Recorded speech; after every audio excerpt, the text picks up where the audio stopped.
The moment Caspian Voss walked into that utility room at O'Hare Station, I knew the next 8 hours were going to destroy me, and I hadn't even seen his face yet.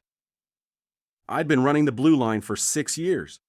6 years of dead-of-night dispatches, of fluorescent tunnels that blur into one long dream, of passengers who look through you like you're part of the infrastructure. You learn to go numb. You learn to stop noticing. And then at 11:47 p.m. on a Tuesday in February, Cum sends an electrical engineer down to the sub-level track corridor with a hard hat 2 sizes too big, and every carefully constructed wall you've built starts making a sound like a hairline crack. I heard him before I saw him. A flashlight beam swinging wide around the corner, then a voice, low, unhurried, talking to himself. Okay, Panel C, sub-feed relay. Don't touch the third bus bar, CAs. Do not touch the third bus bar. I stepped out of the operator's alcove. He spun around, the hard hat listed sideways over one eye. He grabbed it with one hand, and in that single ungraceful motion, I saw everything. The long jaw, the dark eyes catching my flashlight, the slight open-mouthed surprise of someone who hadn't expected another human being to exist in this tunnel at this hour. You must be the line operator, he said. Rafferty Doyle, I said. Rail operations, you're the cummed guy. Caspian Voss. He stuck out his hand. Electrical. And please don't call me the cummed guy. My supervisor already does that, and it makes me feel like a repairman in a sitcom. I shook his hand. His grip was firm, careful, the grip of someone who worked around things that could kill him. I should have let go sooner than I did. Here's what you need to understand about a February fault on the Blue Line. It's not dramatic. It's not lightning strikes or Hollywood explosions. It's a cascade. A subfeed relay trips, a signal block goes dark, and suddenly you have 17 trains staggered across 22 miles of tunnel with no clear handoff protocol. The CTA control room is already working 3 incidents simultaneously. And the only person standing between a manageable delay and a full-service suspension is whatever engineer Cum dispatched. In this case, a man named Caspian, who had, I would later learn, specifically requested the overnight shift because he preferred the city when it was quiet. We had 4 hours to restore primary feed to the O'Hare terminal block before the 5 a.m. rush began loading. 4 hours. Tunnel level. Just us? Don't skip forward, because what happened in hour 1 changed everything. He worked fast but not reckless. I watched him the way you watch someone who knows exactly what they're doing, with a specific kind of attention that has nothing to do with attraction and everything to do with respect. He'd crouch beside a panel, run 2 fingers along a cable bundle without looking, close his eyes for a second like he was listening, then open them and say something definitive. It's not here, it's upstream. And he'd be right. I'd been around electrical crews my whole career. Most of them talked a lot. Caspian talked just enough. Why'd you request overnights? I asked, somewhere around the second junction box. He looked up from his multimeter. A long pause, not evasive, just considered. The city has a different sound at night, he said. Daytime, everything's competing. At night, you can actually hear what's broken. I didn't say anything, but I filed that away somewhere I didn't have a name for yet. We reached Panel C at 12:40 a.m. The fault was in a secondary relay coil. Nothing catastrophic, but the fix required isolating the feed from 3 directions simultaneously, which meant I had to hold a bypass switch in position while he worked. We stood side by side at the panel, me with both hands on the manual override, him with his head inside the housing. Hold it exactly there, he said. His voice was 6 inches from my ear. Holding, I said. Don't move. I'm not moving. You moved. I breathed. A pause. Then, from inside the panel, fair enough. And that was the moment, that stupid, small, fair enough, when I understood I was in trouble. Wait, because the part that comes next, I've never told anyone. We took a 10-minute break at 1:15 a.m., sitting on the maintenance platform edge with our feet hanging over the dead track. He had a thermos of coffee. He offered me some without asking if I wanted it, just held it out like it was obvious, like we'd been doing this for years. You always this quiet? He asked. You always this loud? I said. He laughed, a short, genuine laugh that bounced off the tunnel walls. I'm not loud. You talk to yourself for the first 40 minutes. That's thinking out loud, completely different. He took the thermos back. Helps me process. Some people pace, I narrate. What were you narrating? He looked at me sideways.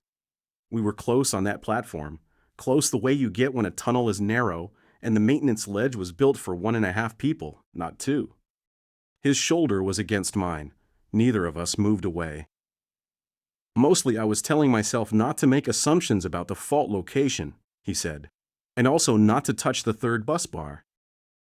You mentioned the third bus bar. It's a whole thing. I wanted to ask. I didn't. Some things are more interesting as mysteries. We sat there for a moment in the specific silence of a subway tunnel at 1 a.m. Not empty silence, but full silence, the kind that has texture. Somewhere above us, the city was still moving. Down here, it felt like we were the only 2 people who knew this level existed. What's the longest you've been down here? He asked. 11 hours, I said. Signal failure during the polar vortex, 2019. Alone. Alone. He nodded slowly, like that information meant something to him. I would have talked to myself the entire time. I read the safety manual, I said, twice. He turned to look at me then. Really look, not the glancing kind. His eyes were very dark and very steady, and I had no idea what he was thinking, which was a new experience for me. I tend to read people. Caspian Voss was written in a language I didn't have yet. Rafferty, he said, like he was trying out the name. Yeah. That's a good name for someone who reads safety manuals in the dark. I didn't know how to respond to that, so I said, we should get back to the panel. We should, he agreed. Neither of us moved for another 40 seconds. This is the part where most stories would rush, but stay with me because what built between us in that tunnel was not the kind of thing you can rush. Hour 2 was technical. We found a second fault upstream of the first, a damaged insulation sleeve on a 480-volt feed line that had been slowly arcing for weeks. The kind of fault that doesn't announce itself until it's ready to take something out.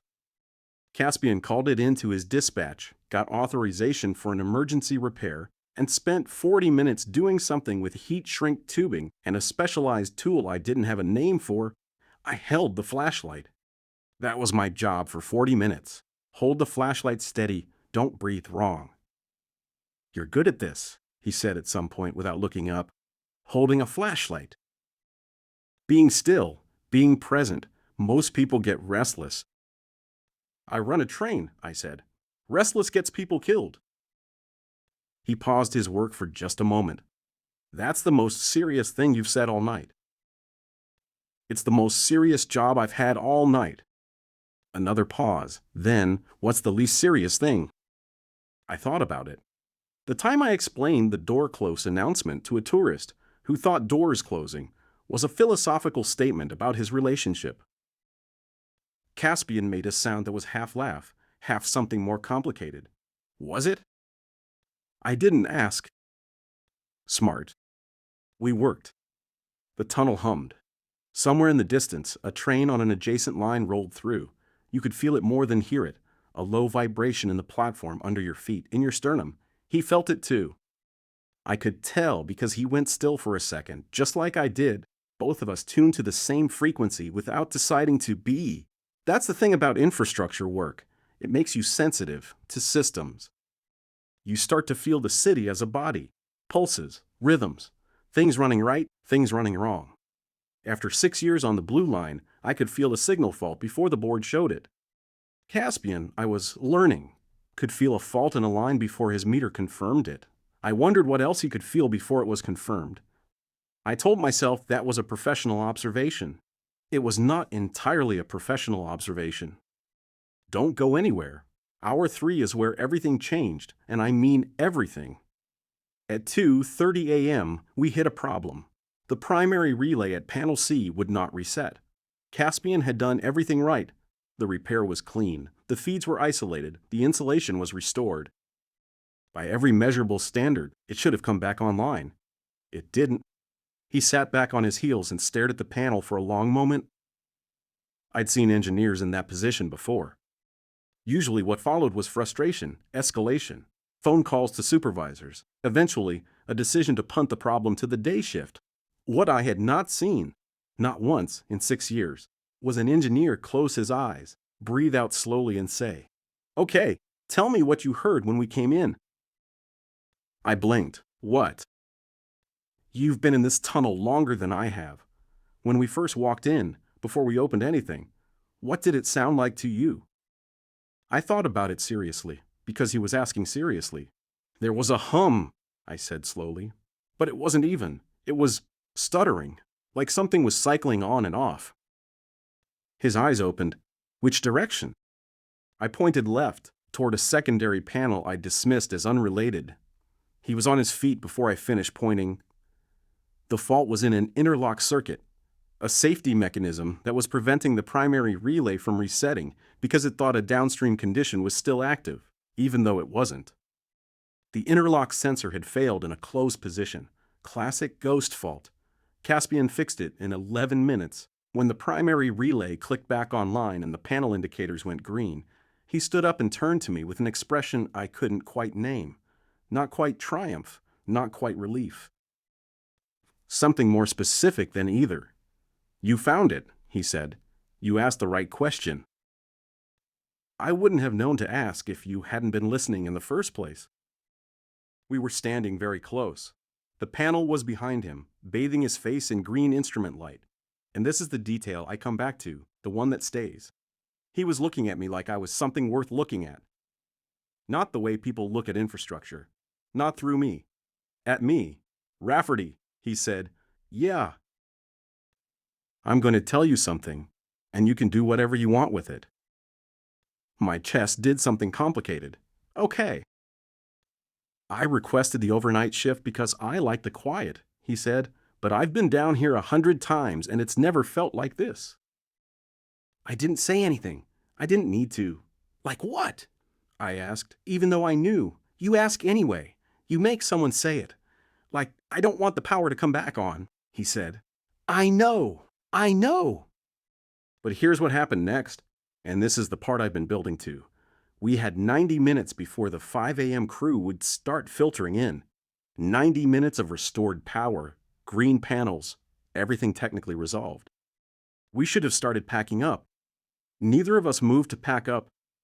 We walked the line instead. His idea, phrased as a post-restoration check, which was technically legitimate and also transparently an excuse to keep walking. I took him through sections of the tunnel most engineers never see. The old station bones behind the active walls, the 1950S era cable runs that still carried data, the handwritten maintenance logs in a weatherproof box near the O'Hare approach that dated back to 1984. He photographed everything with his phone. Not for work. I could tell by the way he framed them. For himself. "You love this line," he said. "I run this line," I said. "That's not the same answer." He was right. It wasn't. "Yeah," I said. "I love this line." "Why?" No one had ever asked me that.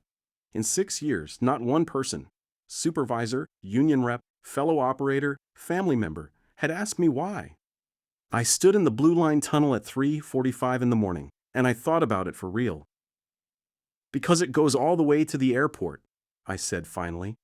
"Every other line in this city loops back on itself. The Blue Line goes somewhere. It connects the middle of the city to the place where people leave and arrive. Every day, someone's going home on this train. Someone's starting over. Someone's meeting a person they've never met before." I stopped. I like being part of that. Caspian was quiet for a long moment. "Someone's meeting a person they've never met before," he repeated. "Yeah." He looked at me. The tunnel was warm with restored power, the hum steady and even now, everything running the way it was supposed to run. His face was close, not touching, not even near touching, but close the way the end of a long night gets close, when the boundary between professional and something else has been walked so many times the line is just worn into a path. "Hi," he said. Quietly, like we were meeting for the first time here at 3:48 a.m., with the city rumbling above us, Something shifted in my chest, not dramatically, not a wave or a crash, but like a relay clicking back online, like a system recognizing a signal it had been waiting for without knowing it was waiting. "Hi," I said. We stood there in the living tunnel, the blue line humming between its rails like something patient and purposeful, going all the way to the edge of the city and back. He didn't reach for my hand. I didn't reach for his. But we stood close enough that I could feel the warmth of him in the cool tunnel air, and neither of us moved away, and the night held us there the way the city holds things it's decided to keep. His number was in my phone by 4:15 a.m. Not given, exactly. I'd handed him my phone and said, in case there are follow-up questions about the interlock, and he typed it in without smiling, which somehow made it better. At 4:50, the day shift signal tech came down to the platform, and we separated with the professionalism of two people who had just spent a night doing something that mattered and knew it. I walked to my operator's cab. He walked toward the service elevator with his kit bag over one shoulder. At the elevator, he turned back. The distance between us was about 40 feet of blue line tunnel, pale morning light starting to filter down through the grates above. He raised one hand, not a wave exactly, more like an acknowledgement, like, "I see you. This happened. I'll be back." I raised mine back. The elevator doors opened. He stepped in, turned to face me, and held my eyes until the doors closed. I stood there for a moment in the quiet tunnel, everything running, everything exactly as it should be, and something in me, some long dormant circuit, clicked on green. The first train of the morning would come through in 7 minutes. I had never been so glad to have somewhere to be. 3 weeks later, Caspian put in a request to be assigned to Blue Line infrastructure maintenance. His supervisor approved it in 4 minutes. The first time he came back down to sublevel, he brought 2 thermoses. He didn't explain. I didn't ask. Some things don't need to be said to be understood. The Blue Line, after all, always goes somewhere.